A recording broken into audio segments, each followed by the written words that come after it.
Assalamualaikum warahmatullahi wabarakatuh. Perkenalkan, nama saya Ade Apriani, STK 119001, Prodi THP atau Teknologi Hasil Perikanan.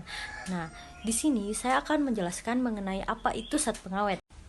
Nah, apa sih zat pengawet itu? Nah, zat pengawet adalah suatu bahan yang ditambahkan dengan tujuan untuk menghambat atau mencegah tumbuhnya mikroorganisme sehingga tidak terjadi penguraian atau pembusukan. Nah, selanjutnya penambahan pengawet pada bahan pangan ini memiliki tujuan secara umum. Nah, apa sih tujuan secara umumnya? Yang pertama yaitu penambahan pertumbuhan mikroba. Nah, yang pertama yaitu penghambatan pertumbuhan mikroba pembusuk pada pangan, baik yang bersifat patogen maupun yang tidak patogen. Nah, yang kedua adalah memperpanjang umur simpan pangan. Yang ketiga yaitu tidak menurunkan kualitas gizi, warna, cita rasa, bau pada pangan yang diawetkan. Nah, yang keempat yaitu tidak untuk menyembunyikan keadaan pangan yang berkualitas rendah. Kemudian yang kelima yaitu tidak digunakan untuk menyembunyikan penggunaan bahan yang salah atau yang tidak memenuhi persyaratan. Kemudian yang keenam yaitu tidak digunakan untuk menyembunyikan kerusakan bahan pangan. Nah, kemudian selanjutnya saya akan menjelaskan mengenai jenis-jenis bahan pengawet. Nah, menurut pakar gizi dari RS Internasional Bintaro Benteng, nah secara garis besar zat pengawet dibedakan menjadi 3. Yang pertama yaitu GRS, yaitu General Resonance SF, yang umumnya bersifat alami sehingga aman dan tidak bersifat racun sama sekali. Kemudian yang kedua adalah ADE, yaitu Acceptable Daily Intake, yang selalu ditetapkan batas penggunaan hariannya, daily intake.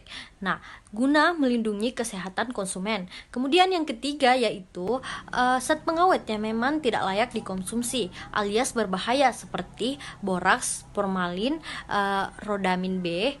Nah, formalin misalnya bisa menyebabkan kanker paru-paru serta gangguan pada alat pencernaan dan jantung.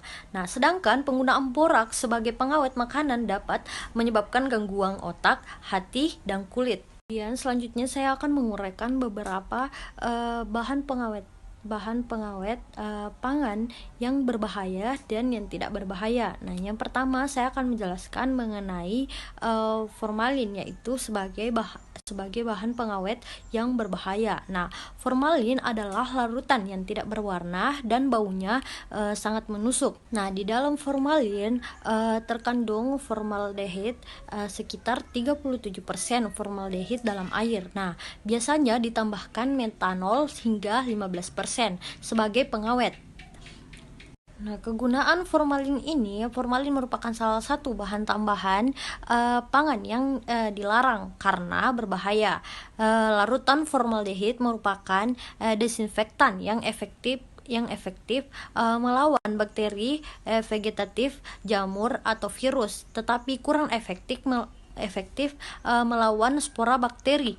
Nah, formalin bereaksi dengan protein yang mempengaruhi aktivitas mikroorganisme menjadi menurun. Nah, penyalahgunaan formalin yang salah adalah hal yang sangat sering ditemui melalui sejumlah survei dan pemeriksaan laboratorium. Nah, ditemukan sejumlah produk pangan yang menggunakan formalin sebagai pengawet. Nah, praktik yang salah seperti ini dilakukan oleh produsen atau pengolah pangan yang tidak bertanggung jawab.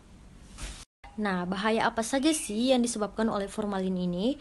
Nah, kandungan formalin yang tinggi dalam tubuh dapat menyebabkan iritasi lambung, alergi, bersifat karsinogenik atau menyebabkan kanker, dan bersifat mutagenik, yaitu menyebabkan perubahan fungsi sel.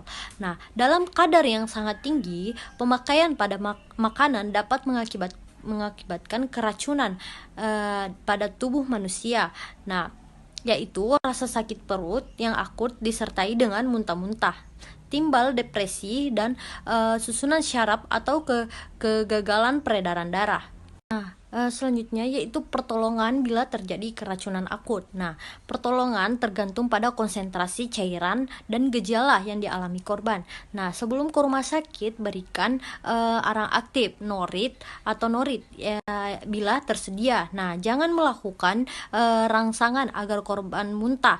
Nah, karena akan menimbulkan resiko trauma korosit pada saluran cerna cerna atas. Nah, di rumah sakit biasanya tim medis akan melakukan bilas lambung. Nah, memberikan arang aktif, walaupun pemberian arang aktif itu akan mengganggu penglihatan pada saat endoskopi.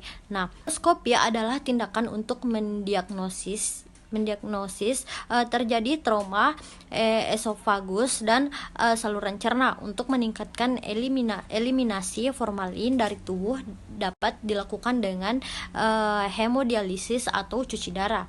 Nah, kemudian selanjutnya yaitu bahan pengawet pada pangan yang bersifat alami. Nah, yang pertama yaitu ada bawang putih. Nah, pengawet makanan alami yang pertama adalah bawang putih. Nah, salah satu bahan dapur yang kerap kali dijadikan bahan masakan ini ternyata mampu untuk mengawetkan makanan. Nah, sebab bawang putih ini memiliki sifat antibakteri serta kandungan antioksidan yang sangat berguna untuk menjaga kualitas sebuah makanan agar tetap baik dan tidak rusak.